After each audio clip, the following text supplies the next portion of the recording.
ahí tenemos a un invitado que lo hemos llamado varias veces, porque siempre es muy interesante charlar con él. ¿Lo puede presentar, Marcelo, por favor? Cómo no, porque además un profundo afecto, un gran cariño, pues somos amigos de hace muchísimos años. Estoy hablando de un señor que es economista, docente, profesor de la facultad, fue funcionario, alto funcionario del gobierno de Néstor y de Cristina. Andinista. Andinista, defensor del lago escondido, de qué sé yo, creo que estuvo en Malvinas también, o sea que es un hombre muy inquieto y siempre gran militante. Se llama José Espatela, el querido Pepe. ¿Cómo estás, Pepe? ¿Qué tal? Un gusto, estar con ustedes. Y bueno, no, te quería una postilla, diríamos. A ver, me dijiste que en Malvinas. Yo en Malvinas no estuve, pero resulta que me había tocado en la Marina hacer la colimba. Y en ese momento ya estábamos con una visión política crítica a lo que está vigente hoy, diríamos, ¿no? Yo estaba estudiando y en ese momento, bueno, la única forma de no hacer los años de Marina era ser piloto civil. Ah, mira. Aeronáutica. Así que hice el curso de piloto. ¿Sos piloto también? Soy piloto civil, sí. Pero además de eso... Piloto de aviones y piloto de tormentas, ¿eh? No, pero aparte de eso, no, el tema era el siguiente. En ese momento estábamos como juventud enfocados en una lucha política muy importante, que estábamos en los 69, por ahí, 68, 69, y una imagen mía había sido ser la aviación rebelde, digamos. Entre el folclore que hay que recuperar para poder soportar esta porquería que estamos viviendo, están las expectativas que teníamos, ¿no? Claro. O sea, íbamos a de alguna manera confluir en la rebelión latinoamericana y de hecho llegamos con esa visión, llegamos a la primera vez que hubo democracia efectiva en la Argentina, que fue en el 73, porque después todo lo anterior fue proscripción del movimiento popular, ¿no? Sí, tal cual. Y lo que pasa ahora, que esto hay que recordarlo para la audiencia y para nosotros mismos, es que el método de la proscripción volvió a aparecer. Estamos en un proceso que a nosotros como generación nos costó mucho llegar a la democracia real, al Estado de Derecho, en el 73, que nos duró poco, nos duró 3 años, hasta el 76. Y desde ahí estamos en un proceso ambiguo, gris, terrible de democracia condicionada, pero que se agudiza cuando realmente se volvió a ejercer un proceso democrático, que fue con el proceso de Néstor y Cristina, y se agudiza por la manipulación electoral y demás, pero esa derecha que viene proscribe en este momento de la misma manera que se proscribió Perón, y salvando las distancias y la geopolítica de ese momento con el actual, la proscripción de un líder popular del partido peronista y del partido de masa más importante de América Latina es equivalente a la proscripción de Perón.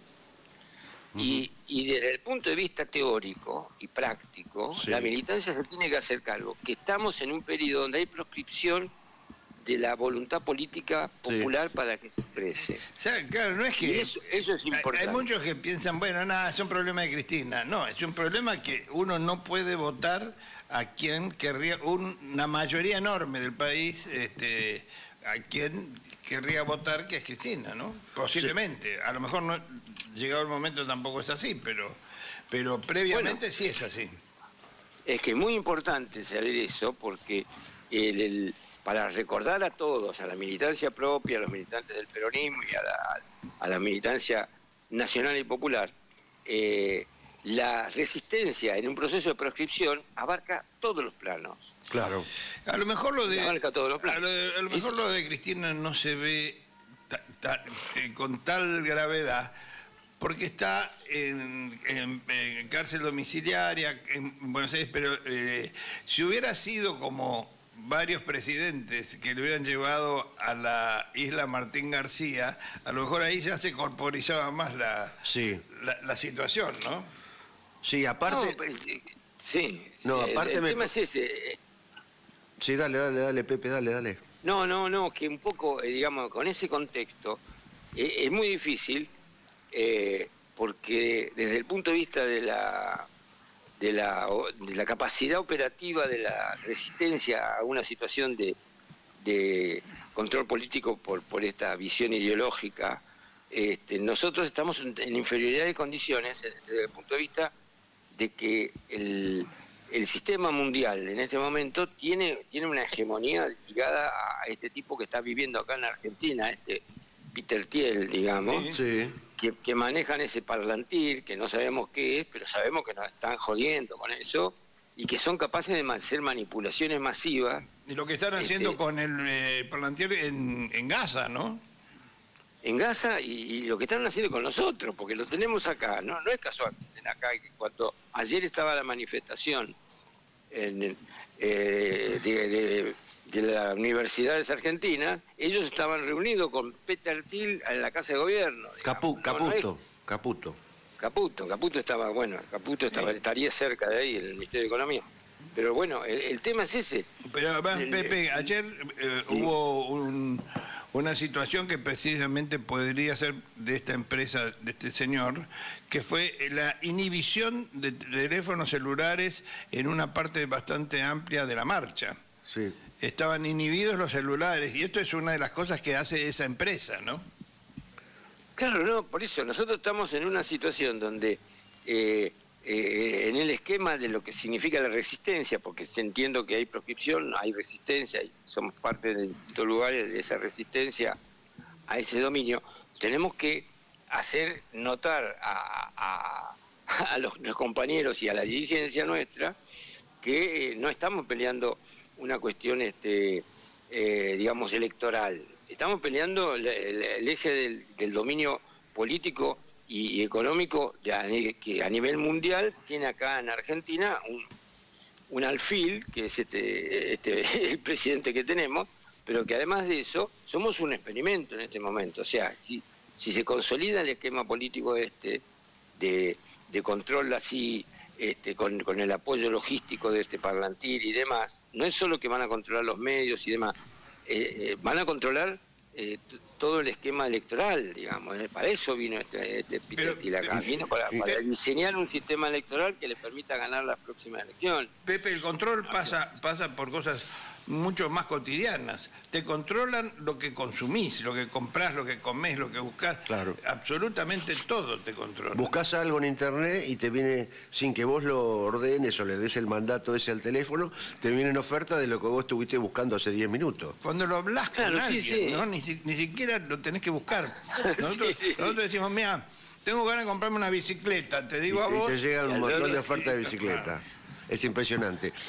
Y yo quiero agregar a lo que decía vos, Pepe, que hay ministros, funcionarios, dirigentes políticos que también están o presos y proscriptos o proscriptos, Amado Vudú, Julio Devido, dirigentes sociales como Milagro Sala, que hizo una obra extraordinaria y hace 10 años que está detenida en domiciliaria, y la lista es grande de compañeros que están proscriptos o presos. Bueno, mirá, yo en mis épocas de funcionario estuve mirando cómo eran las fundamentaciones de las operaciones externas de la CIA, ¿no? del área de operación política de Estados Unidos cuando decide atacar a otros países y demás. Y tenían una estadística que realmente era impresionante porque se la vio en la práctica. Ellos decían que un líder popular que tenga representación social tarda 10 años en reponerse si se lo elimina política o físicamente, ¿no? O sea, más o menos 10 años, por lo menos en el momento, hace unos 10 años atrás de esta información. Ahora capaz que tardan menos, digamos. Y eso... O tardamos más. No, yo creo que tardamos más. Tardamos más, claro. Y vos... Tardamos más, pero en la práctica de ellos, tienen computado la eliminación física y política. La política la hacen con el lawfare y con todas las noticias y las causas y falsas, pero la otra la ejecutan sin ningún problema, ejecutan, matan, secuestran, y la prueba última la tenemos con Maduro secuestrado, como si fuera una película de ciencia ficción. Sería caer en una ingenuidad trágica pensar que los 30.000 desaparecidos que hubieron en nuestro país se debe a una especie de bravuconada de los militares o que lo decidieron ellos porque sí. Eso de ninguna manera fue una improvisación. Primero porque tuvieron la presión de la Iglesia, que no querían que salieran tantos muertos en los diarios en supuestos enfrentamientos. Eso por un lado. Y por otro lado, que ellos no sabían qué hacer con los cadáveres, y a partir de ahí decidieron esta perversa solución llamada desaparecidos, ¿no? Sí, por eso, digamos, entendamos que lo que está pasando un poco nos pasa por encima en respecto a la imposibilidad desde el campo popular y no tener una coordinación de lo que significa la defensa nacional en el Estado como Estado-Nación, y la defensa nacional ligada a esta ocupación del espacio por este parlantil y demás, pero sí implica la necesidad de plantear como esquema de propuesta política y económica, tener la capacidad para enfrentar esto con el Estado, por supuesto, que es inevitable llegar al Estado, para llegar, o sea, y inevitable sacar a Milei y los herederos de Milei. O sea, tenemos como horizonte para plantearnos estas cosas y defendernos de lo que está pasando, una cosa concreta: que se vaya este señor lo antes posible, si se puede, y si no, cuando en el 27, porque por algo hay un proceso de juicio político planteado, y ojalá se pueda materializar, porque las cosas que hay cantidad de situaciones para discutir eso, y bueno, creo que eso hay que plantearlo y ir juntando opinión para poder llegar a una situación y prepararse para disputar la resistencia, el dominio global de este Peter Thiel y el Parlantir y todo el circo que están armando, que atrás está Estados Unidos, está Trump y todo el poder de la OTAN y un montón de cosas. O sea, es agobiador pensar todo lo que hay, pero nunca fue fácil, digamos. No, nunca. Pero Pepe, aparte, yo invierto el concepto tuyo en el sentido de, si nosotros lográramos que abruptamente deje el poder, no esperar al 2027, que forcemos una renuncia o que se produzca alguna situación que acabe... Un juicio político, cualquier cosa que determine que corte su mandato y se vaya antes, como ha pasado muchas veces en Argentina, ¿no? El mismo Alfonsín tuvo que acortar su mandato, recordémoslo. Sí. Entonces, ¿cuánto tardan ellos en reponer un tipo como Milei? Probablemente más rápido que nosotros, pero mucho más rápido. Pero no es tan fácil. ¿Cuánto tiempo pasó entre Macri y Milei? Sí, es verdad. Pero Macri tenía un proceso de construcción muy largo, ¿eh? Venía de Boca, de la ciudad.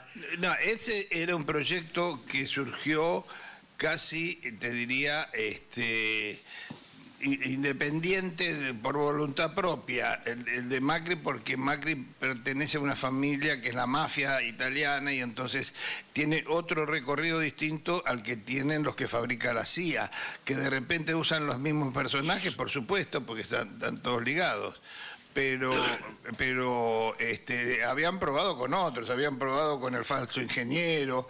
Ellos, después de Menem, que con Menem estaban muy contentos, estuvieron buscando por varios lados y no encontraban. Lo que pasa que me parece que las características de Milei, y después Pepe te paso, yo lo defino con el nombre de una película: Nacido y Criado. Fue criado en colegios privados de barrios importantes de la ciudad, con un padre, una familia adinerada, no ricos, pero de buena posición económica. Educado en escuelas secundarias privadas, en el SEMA, en la Universidad del Neoliberalismo Argentino. Lo emplearon en Ornequial, lo empleó durante muchos años. Elstein lo alojó en sus hoteles. O sea, todo un acunamiento, ¿no? Sí, es un fusible de esos sectores. Lo que pasa que yo, volviendo al tema de qué es lo que están pensando ellos, de cómo transitar lo que viene, ellos ya tienen pensado una transición con este Dante Gebel, que lo trataron de meter ahora como un dirigente nuevo, porque saben que con Milei no van a poder seguir, entonces están buscando otro. Creo que se les pinchó esto lo de Dante Gebel por 2 o 3 situaciones de los propios medios que ellos tratan de manejar, pero lo estaban presentando como un potable para el reemplazo digamos, tratando de funcionar en el ancho espacio del medio, un poquito de peronismo, un poquito de derechismo, una cosa así, y meterlo a Gebel como la nueva figura, la disrupción de un tercero. Da la sensación de que no llegan con eso, da esa sensación. Claro, da la sensación de que no llegan, pero todavía tienen tiempo para llegar. Bueno, pero por eso, y el tema es que del lado nuestro tenemos opciones, claramente, como a mí no me cabe en duda del tema de que las pocas figuras que tenemos dentro del campo nacional y popular, Axel es el que pinta como la única figura y desde el punto de vista del consenso que va a tener, hay que digamos, pensar que una cosa es las disputas que podemos tener prácticas e ideológicas respecto a los espacios que están atrás de lo que Axel puede ser presidente, pero tenemos que saber que no hay otras posibilidades a inventar. Pepe, te quiero agregar algo a tu análisis, porque es un mensaje de una oyente que dice, basta de peronismo, no lo están entendiendo al votante argentino. ¿Vos crees que esto puede tener algún...? Nosotros hemos expresado nuestra opinión hace un momento, que no se trata del nombre el problema, no se trata de qué es lo que se hace cuando se dice ser peronista. Que ha habido una distorsión enorme entre los últimos que utilizaron el nombre para sus fines particulares, digamos, llamémoslo así. Sí, bueno, el tema de que el peronismo es un fenómeno cultural, político, y es una estructura de poder que tiene la mágica habilidad de que es el único que puede modificar estructuralmente dentro de un proceso institucional en la Argentina, tanto para hacer el mal como para hacer el bien. Es decir, cuando el peronismo llega al gobierno y estructura esa base social, puede tener en la bahita esas dos posibilidades. El peronismo de Perón al 45 al 55 hizo una revolución popular que acompañaba a la rebelión de los pueblos periféricos. Luego vino para voltearlo tuvieron que poner un golpe de Estado, matar y dar una dictadura militar. Luego, para llegar al 73, hubo resistencia y demás, y el peronismo vuelve a tener esa varita mágica donde gana, determina, porque había ganado antes el peronismo, pero con la versión, digamos, como estructura de poder, cooptado por el liberalismo de Menem y demás, y el peronismo tiene esa posibilidad, puede traicionar o puede hacer un proceso popular. Y la traición de Menem la hizo a través del peronismo. Hoy también van a buscar que ese movimiento popular tenga figuras parecidas a la de Menem, como para volver a hacer un esquema tradicional. Juegan ficha la lucha popular en todos lados. Claro, ponen ficha, bueno, pero van a querer que el peronismo culmine lo que va a ser Milei, digamos. O sea, no pueda modificar lo de Milei. Y la obligación de la militancia dentro del peronismo nuestro va a ser, digamos, boletear en términos políticos toda la dirigencia peronista que se le ocurra no cambiar esta situación de fondo que nos está llevando. O sea, tiene una lucha política interna fuerte para lo ideológico del peronismo y el qué hacer lo que va a hacer. No se puede ser tibio después de todas las desgracias que nos está llevando este gobierno. No se puede plantear un peronismo que vamos a ir por el ancho camino del medio negociando con Dios y María Santísima. Acá hay que... Claro, es un poco lo que hablábamos hoy a la mañana antes del programa, que decíamos que eso hay que construirlo. hay que construirlo ya, y no son buenas señales las que se están mandando desde distintos lugares diciendo todo junto ya tuvimos la experiencia que se llamó Alberto Fernández y no sirvió para nada, simplemente sirvió para hundir más la situación en la que ya venía el pueblo después del gobierno de Macri. Yo quería retomar algo que habíamos pensado, sí, que era eso de qué pasaría si tiene resultado, por ejemplo, un juicio político a Milei y Milei se tiene que ir. ¿Cómo quedaría la cosa? ¿Qué habría que hacer? ¿Qué puede pasar, Pepe?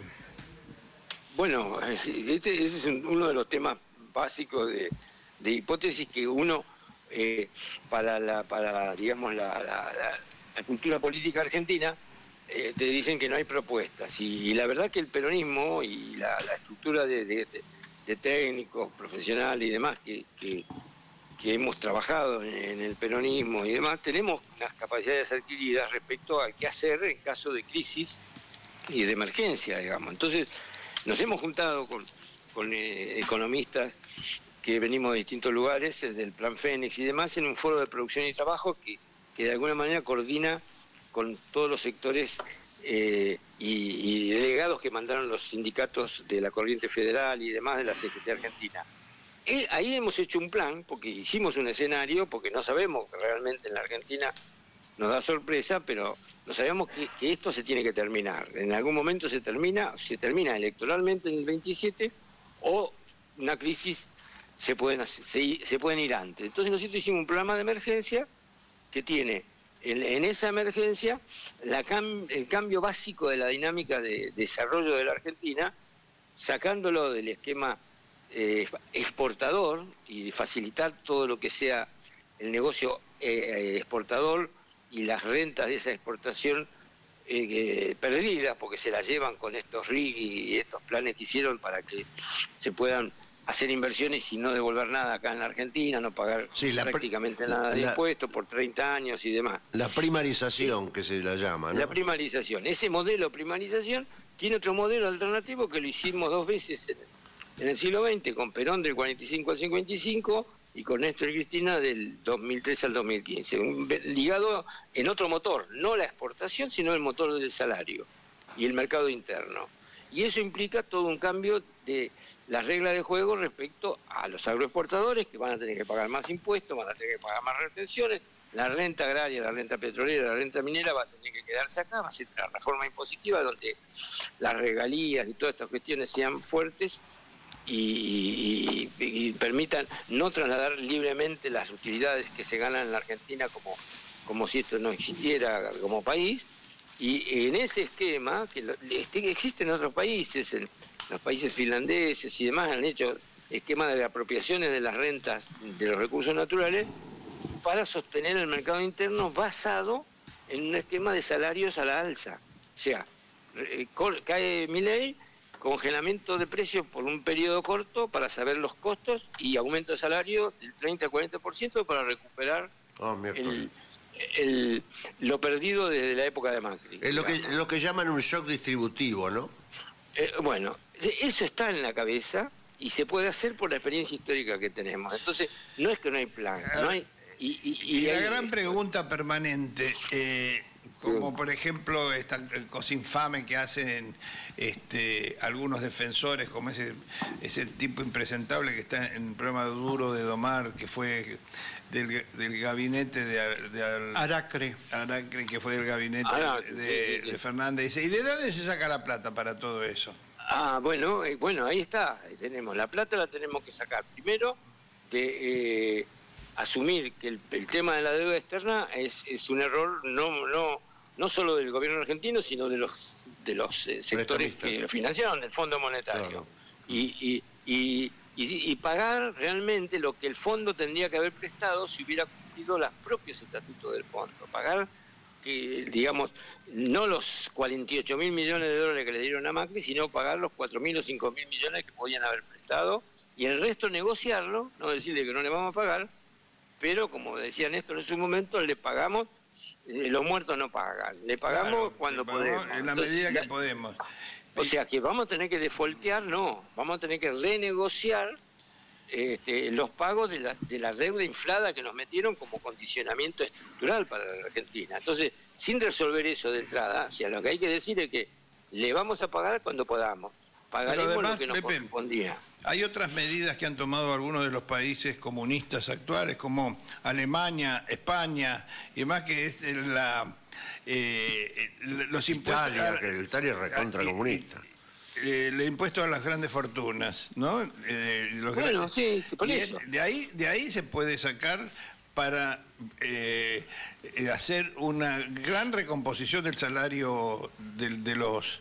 del mercado interno. Del mercado interno. El mercado interno es... No solo maestros y médicos y convenios, sino en general de los empleados estatales, ¿no? Bueno, pero por eso, si está todo a la baja, es decir, este modelo cierra con una creciente crisis que cada vez tienen que bajar el gasto del Estado, no hacen inversiones, no reponen la obra pública y demás. Esto es un final anunciado. O sea, lo que vemos todos los que hemos estudiado economía es que esto choca, con la Calecita la chocaron, digamos, la tuvieron y la chocaron. El tema es la salida de la Calecita. La salida de la Calecita requiere un poder político fuerte respecto al conflicto que vamos a tener con los sectores que se apropiaron de esto fácilmente. Nunca perdieron, porque ni en la época de Néstor y Cristina estos sectores dominantes quedaron fuera del negocio, quedaron ahí latentes, no tenían decisión sobre todos los ámbitos, pero no se los eliminó del esquema. El tema es que el grado de conflicto en realidad lo tendrían que definir ellos, en el sentido de que ellos tienen que participar en un esquema de apropiación de la renta distinta respecto a la que están acostumbrados, a la libertad de sacar el dinero, no traerlo de vuelta, hacer elusión de impuestos con las legislaciones que tienen. Hay metodologías... Hacer los cambios de domicilio como este señor del mercado de pago. Galparín, claro. Claro, por eso. Ese señor, cuando ponga un pie en la Argentina, como hizo la semana pasada, debería ir preso. Bueno, lo concreto es que hay capacidad técnica porque la estructura del peronismo ha tenido funcionarios y hemos estado en distintas etapas. La desgracia es la falta de coordinación y la dispersión que ha sucedido con las derrotas políticas, digamos, pero lo que no falta es capacidades donde no hay que traer teorías de afuera, porque se hicieron acá muchas cosas de estas, y se hicieron en la práctica del Estado y con el control del Estado. Entonces, lo que hay que dar es mejorar la autoestima respecto a la capacidad de daño que tiene el campo popular todavía para poder enfrentarse a este universo nuevo, donde ya no es la oligarquía solo ni nada más, sino que están ligados el Parlantir, Peter no sé cuánto, que está al mando del sistema de comunicación mediática, están peleándole la cabeza con los celulares.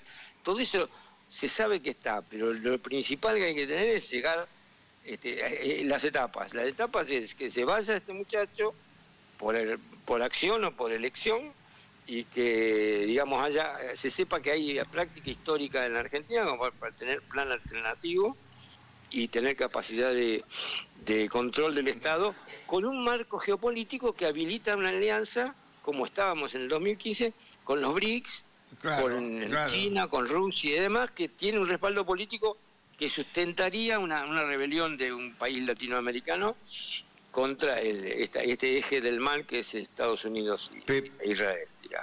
Pepe, para ir redondeando, te hago una última pregunta. Otro caballito... Sí. Y una más te hace Marcelo, que me hace seña también. Un caballito de batalla también de la derecha económica, de los economistas top, digamos.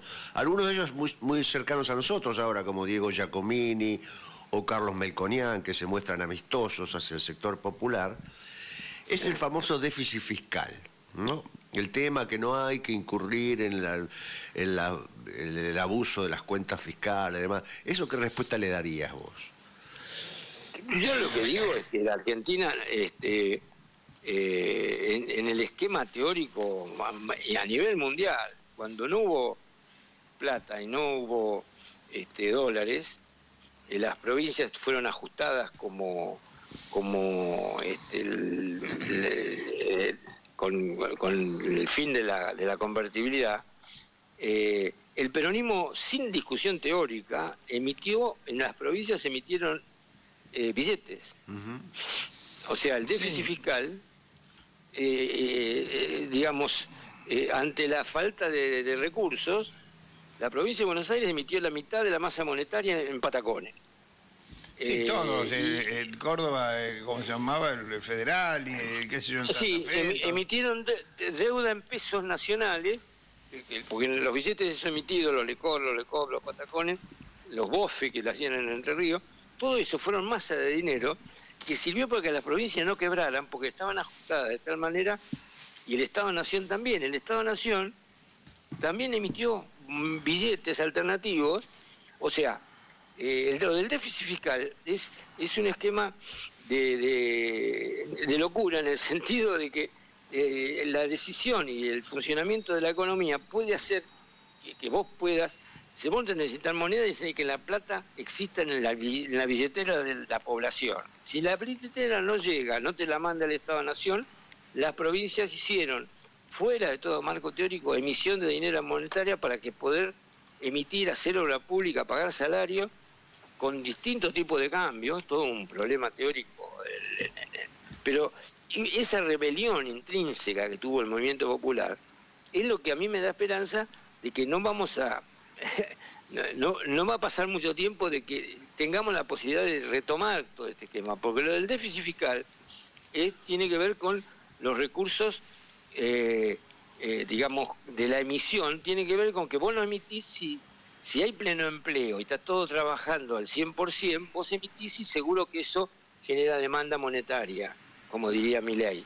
Ahora, si vos tenés todo parado, la estructura industrial, la mitad de la gente desocupada y demás, vos tirás plata, emitís plata, repartís plata, das aumentos y toda esa plata va a reactivar el nivel de consumo que está parado. Podemos empezar a discutir el déficit fiscal cuando estás en pleno empleo, con todas las maquinarias andando y la gente trabajando.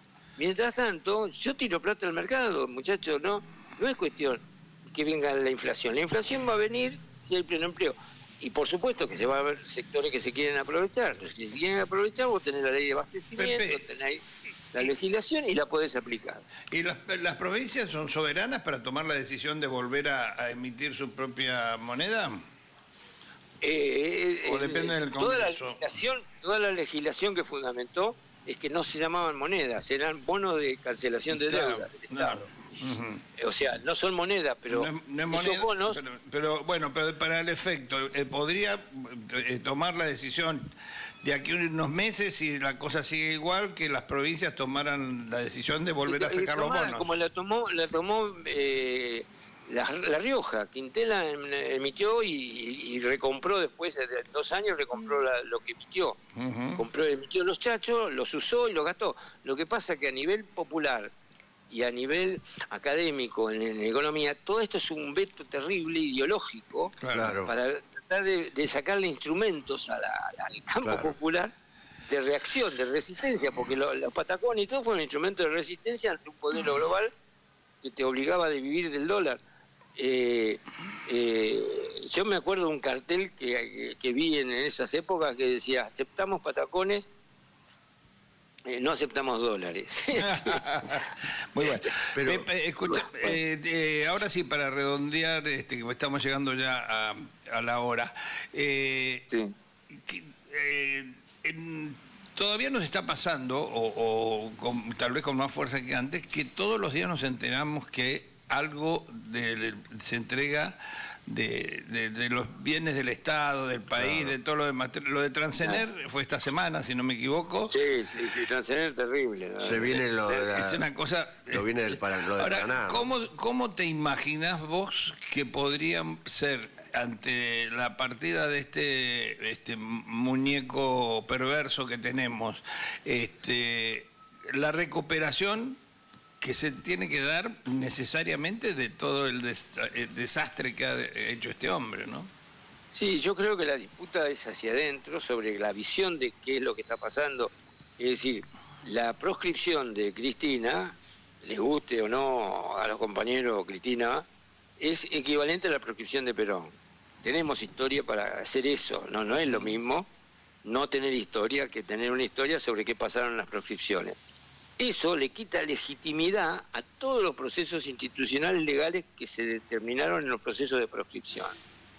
Tendrán legalidad por posicionó el Estado y demás, pero no tienen legitimidad política.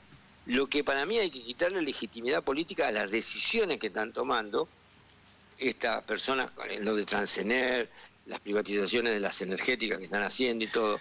Hay que ir avisando que todo eso lo vamos a rediscutir. Las tierras que le entregaron a tu amigo Lewis, ¿no? Allá bueno, por eso. Se confirmó eso 12.000 hectáreas. Bueno, se le canceló la querella y no le piden más nada. El Estado argentino la dio de baja la querella. Perdió el interés por recuperar las tierras, sí.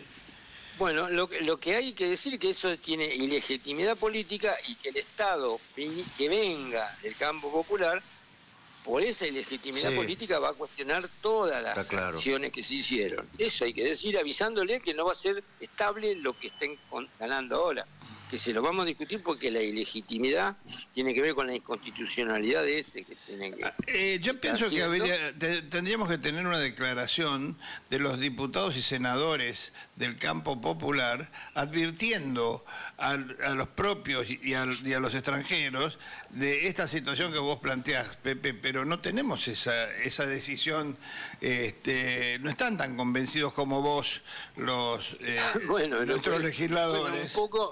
Un poco la militancia política e ideológica en este momento, para mí hay que demostrar que la ilegitimidad política de la proscripción deslegitima todos los derechos adquiridos de estos tipos en este proceso y que se va a cuestionar, lo vamos a cuestionar tanto por el lado del poder del Estado, con la capacidad que tiene el Estado de dar por caída las licitaciones y demás, y que se banquen los juicios, y la discusión que hay a nivel internacional.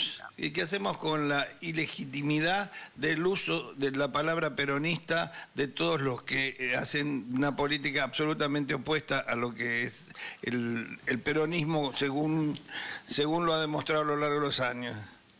Y bueno, la vieja historia que podemos reflotar de lo que fue la batalla del peronismo desde los 70 para acá, tenemos al galleguito Álvarez ahora qué horror. De ministro, y el padre era uno de los que la verdad que nos peleábamos con los muchachos de Álvarez. Y la pelea no era de palabra nomás. No.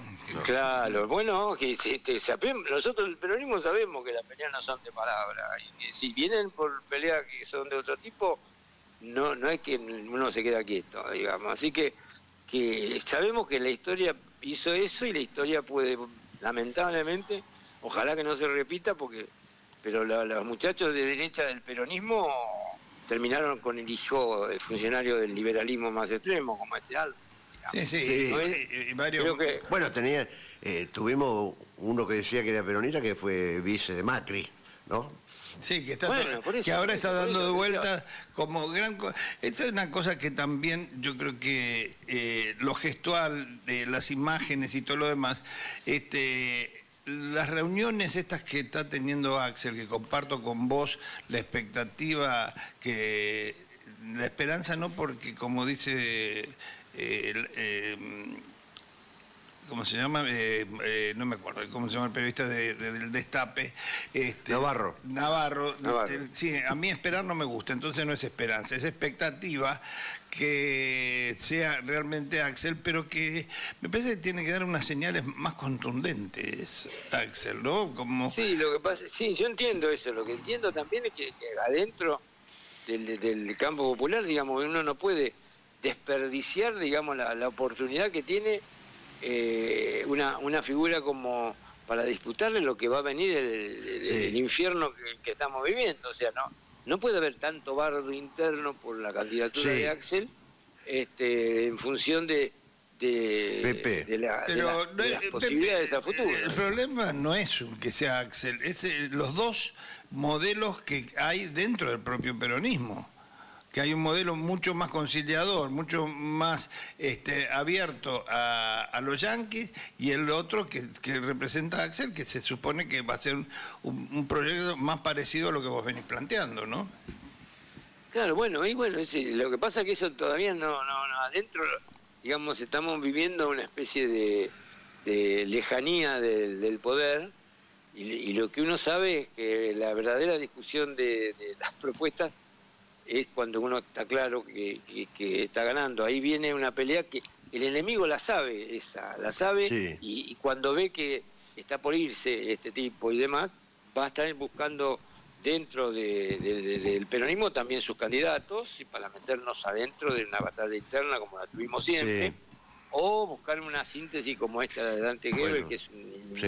una cosa que están inventando, o buscar aliados como Pichetto y demás que le pueden dar un poco de cobertura. O sea, esa pelea la vamos a volver a tener, digamos, lamentablemente. Yo lo siento por Pepe mis hijos y mis nietos, que se la van a tener que comer Sí. de vuelta la pelea porque viene la mesa. Bueno, pero se tienen que curtir en la batalla. Pepe, Sí, sí. yo te voy a decir Bueno. una cosa que va a abrir otro debate, lo hacemos para la próxima porque tenemos que ir cerrando. No ayuda en nada a todo esto que una importante dirigente política diga que necesitamos un Cámpora, porque el gobierno de Cámpora duró 49 días. Y si nuestro mejor exponente es Axel y va a durar 49 días, estamos Claro, complicados. No ayuda eso. No, por eso. Bueno, pero tiene que ver también con la disputa que tuvimos, digamos, y la preocupación que significó el proceso nuestro de la llegada del 73 para el dominio mundial, digamos. Argentina era un alfil que no lo iban a dejar que Claro. creciera. Ujú. Y bueno, y el riesgo es ese, digamos, que ellos piensen, están jugando en la Argentina una batalla de dominio a futuro del control de América Latina. Es decir, y nosotros somos un espacio que le jerarquiza el dominio, digamos. Yo- Así que, intentemos sacárselo. Mi esperanza, Pepe, y lo digo así a todos, es que todo esto que se escucha, que no es bueno, no permee en montones, millones de compañeros que admiran a Cristina y admiran a Axel y que seguramente Sí. van a votar a Axel, ¿no? Sí. Que eso no esmerile el voto a un candidato fuerte del campo popular, ¿no? No, espero que la inteligencia del campo popular en ese sentido pasa por encima de todo eso, a pesar de que nos estábamos matando quizás adentro del movimiento en los 70, hubo definiciones masivas Claro. de voto que cambiaron la cosa. Y además hubo también, eso lo que generó la alerta global para que no viniera en golpe del 76 y mataran a 30.000 compañeros. O sea, el peligro del peronismo en movimiento, con una capacidad de manejo del Estado, es un enemigo estratégico para ellos. Vos sabés que- Eso se paga caro. Vos sabés que dice que cuando nos estamos peleando en realidad nos estamos reproduciendo, dice. Bueno, pero, claro, lo que pasa es que las peleas no son a besos, digamos. Sí. Sí. A veces hay algunos que participan de la pelea ya no se pueden reproducir. Sí, o puede haber algún aborto. Claro. Gracias, Pepe, por la comunicación. Bueno, Bueno, un abrazo Pepe, grande. la seguimos, ¿eh? Te mando un abrazo seguimos. grande.